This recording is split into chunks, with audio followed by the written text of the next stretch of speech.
Okay, welcome back to Breakfast Daily. Now, it's all about environmental protection. And we are pro-environmental protection right here at City TV. So, in respect of this, we have been joined by Malik Mino Herrera. He is an environmentalist. Good morning. Welcome to Breakfast Daily. Thank you. Now, you have to, subsequently, when we get back, you have to explain the badges, you have over there, because it's very interesting. And we've also been joined by Mr. George Cartier. He's a prosecutor with the Ashaiman Municipal Assembly. Good morning. Welcome to Breakfast Daily. Thank you. We've also been joined by Sarah States, who is Queen of Compost. Good morning. Good morning. Who is a Queen of Compost? What goes into that? Well, I'm here in Ghana with the North American Women's Association, and I've been teaching composting as it's a personal hobby of mine because I love to garden.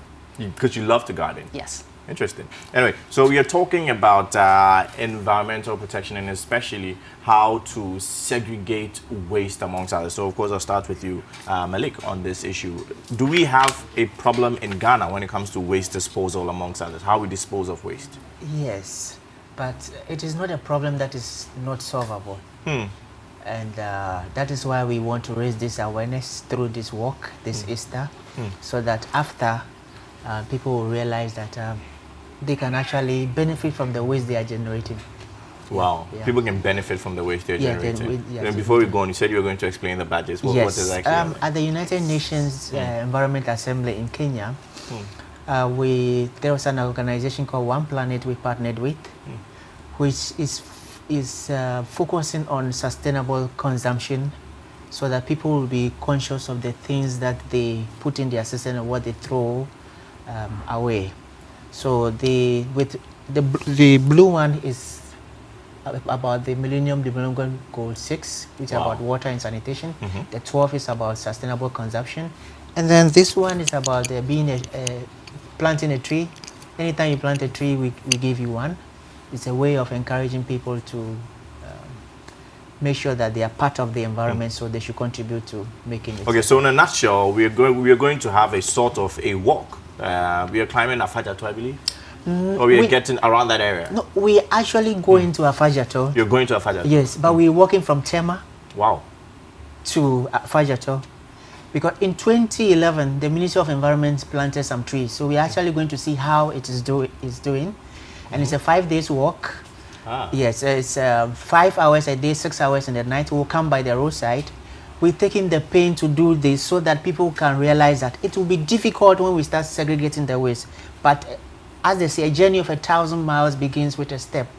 So this is what we are telling the Ghanaian community, that it is doable. We're actually also going to see how the trees are doing, so that it will not be like every day or every year we are planting trees but we are not monitoring. So this is one of the monitoring tools. And then as Christians, we're sending the message to the Christian community that this is Easter. This is the time that Christ has died for us. So we should die with our old habits, and then after Easter, use this opportunity to make sure that whatever we throw away is actually going to your neighbor. Because if you throw it away to the landfill, there are people living by at that place. So if you segregate your waste and just a minimum amount of what is needed is sent there, you don't need to give money to your neighbor. You've done the neighbor a favor. Okay, so we're talking about waste segregation in a moment, so I'll come to the Queen of Compost. What exactly is your involvement with this particular event? Okay, so composting here in Accra, 55 to 60% of our garbage is organic waste. So we're talking about food scraps from your kitchen and yard waste from your garden. And we can compost that and turn all that healthy food scrap and garden scrap into wonderful black gold that is so critical for gardening. It amends the soil and helps us grow delicious, nutritious fruits and vegetables. So rather than throw that stuff in the garbage, which costs money, we can turn it into something valuable. Okay, so it's more like, so if eating food, the leftovers of the food, we can put it back into the soil and get more food from it. Absolutely. So that alone is a bit of a recycle procedure going on there. Absolutely. Anyway, interesting, very, very interesting. Now, the Ashaiman Municipal Assembly, you're a prosecutor for the Ashaiman Municipal Assembly. Yes, sir. And how's the fight against maybe indiscriminate disposal of waste? How's that also panning out? And what's your involvement in this as well? Yeah, we are using the Public Health Act, and then we are also using the Ashaiman Municipal Assembly bylaws. in actual fact, there are a lot of work going on in the quiet, which many people are not aware. The other day, some people dump waste at an unauthorized place. And when they were sent to court, they were found guilty and they had to pay 2,400. Wow. That is for 2 people. And if we can be very serious with the implementation or enforcement of these sanitation and environmental issues, I think that can help our city to be cleaner. Very, very important. Very, very important. Okay, so now let's go straight to waste segregation, because I want us to eventually talk about the walk. I want us to get deeper into the walk. But now let's talk about waste segregation. So I'll start with you. What exactly is this? Tell us. Yes, these are the wastes that come from the kitchen and other stuff. But I'll be happy, since I'll be concentrating on segregation, I'll be happy the queen of compost. The queen of compost. Yes, okay, because it was in front of you, I was thinking maybe you want to take lead on this. Okay, so queen of compost. Did you bring this from home, or or you took it from Agave down at your city FM? This is from my kitchen. So I keep a container like this underneath my kitchen sink, and every day I fill it with all the leftover scraps that you can't eat. So eggshells, onion peels, coffee grounds, pineapple rind, anything that is fruits or vegetables, or grains or pastas, not meat. Just your organic green stuff from the ground.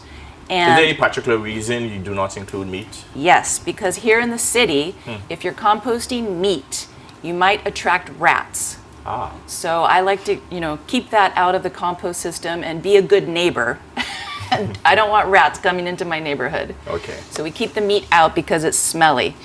And I put this in a tire stack, and I'll show you what it looks like. Okay, so can the camera just zoom in on that?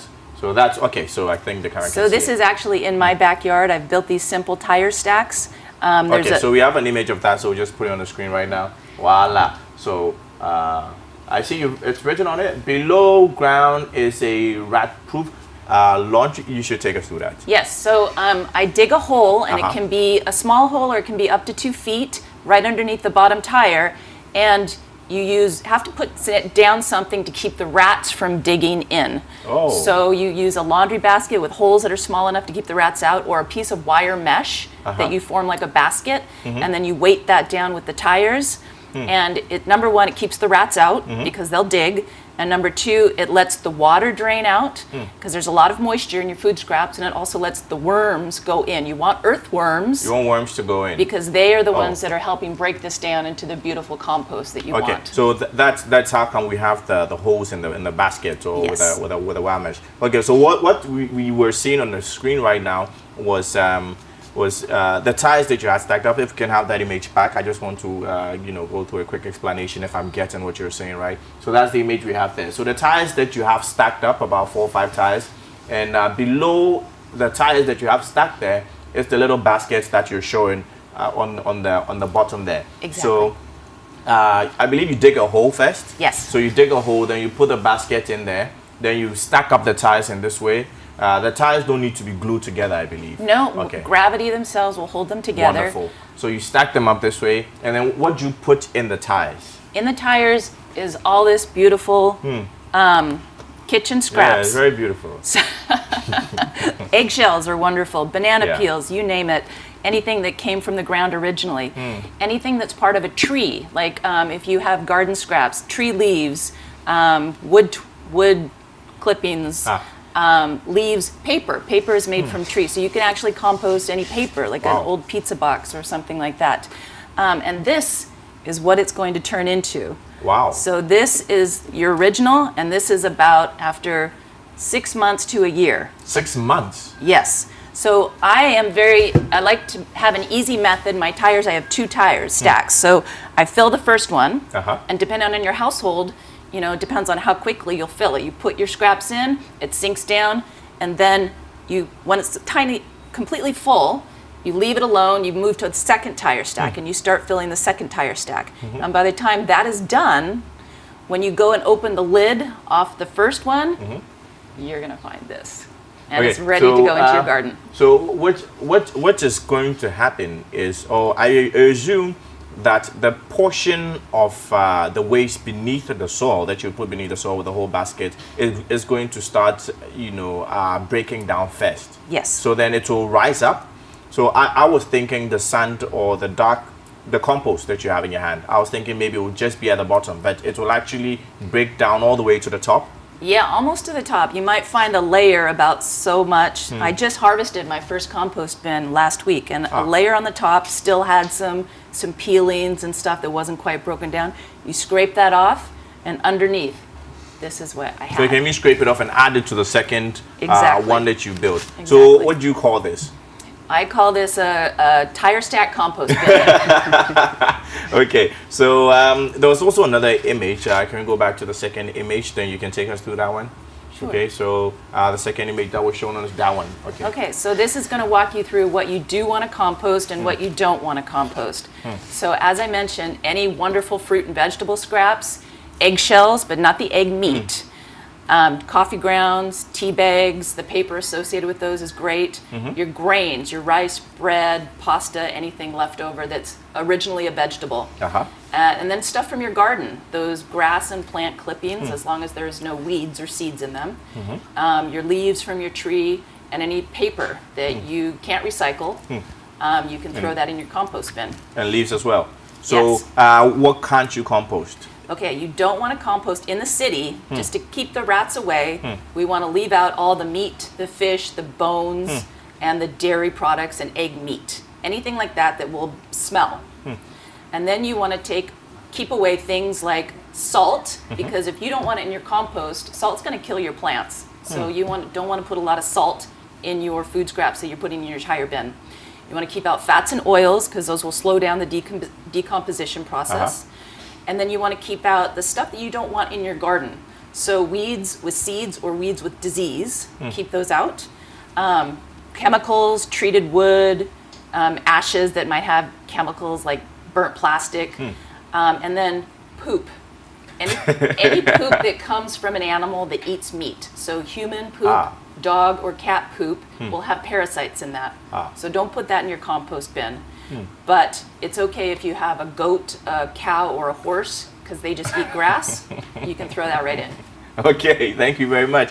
Now I'm going to come back to you concerning the walk. Tell us exactly when and the where and who can be part of this particular walk. Yes. And also what exactly the walk is for. I think you've already touched on that one. The reason for the walk, to monitor the trees that have been put there already. So go on with that. Yes. Actually, the work we're going to start with 62 people to represent the 62 years of independence. Yeah, that is first. But we're working from Tema because the mayor of Tema has an agenda which is called the Tema Restoration Agenda to bring Tema back to its former glory. So, and one of the agenda has to deal with sanitation. So that's how we are starting from there. Remember that Tema is the only municipal metropolitan assembly that tops the UNICEF CDD District League sanitation table. So they want to take it a step further to international best practice. So that's why we are starting from the kind courtesy of the mayor. And then the reason why we're doing the work is three things. We don't want people to start giving excuses that it's difficult to compost, we don't have beans, we don't have money, and the rest. So we are doing this work, we're taking the pain that, okay, we are doing the work.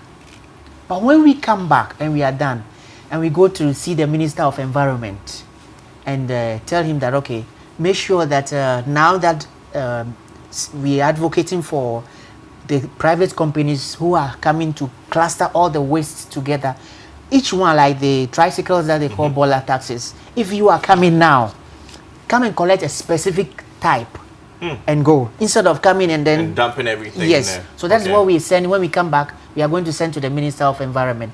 Two, you cannot do the work, so we are doing the work. So plant one tree.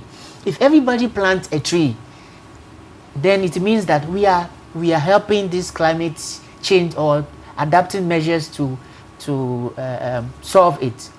In 2011, we planted one coconut tree at the Ministry of Environment. So when you go to the Ministry of Environment, that coconut tree is there. Just that one? Yeah, one. We planted one. Yeah. It's just significant because every World Environment Day. No, I'm not saying you planted your tower. I was wondering whether maybe it was replicated by, you know, maybe the ministry itself. No, we are talking about when it's World Environment Day and other days because trees are planted. But unfortunately, most of them like don't survive, and then we go planting. But this time we want. But this one is very significant. Yes, it's still there. It's still there. Wonderful. But we're interested in those ones that have been planted already. We just want people to find out how are they doing.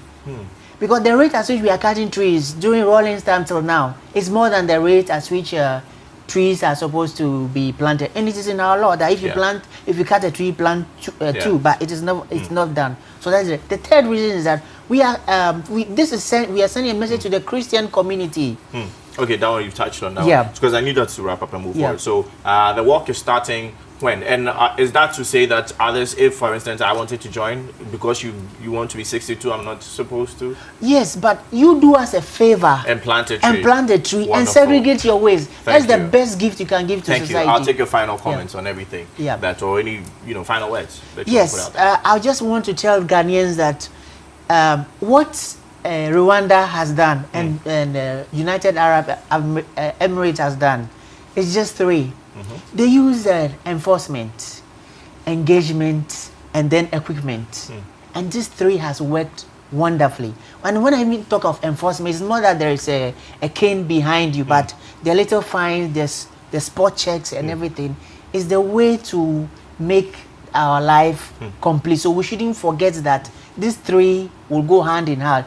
Else, everybody will start giving an excuse that they cannot segregate their waste, they cannot plant trees. So enforcement is necessary. Yes. Wonderful. Yeah.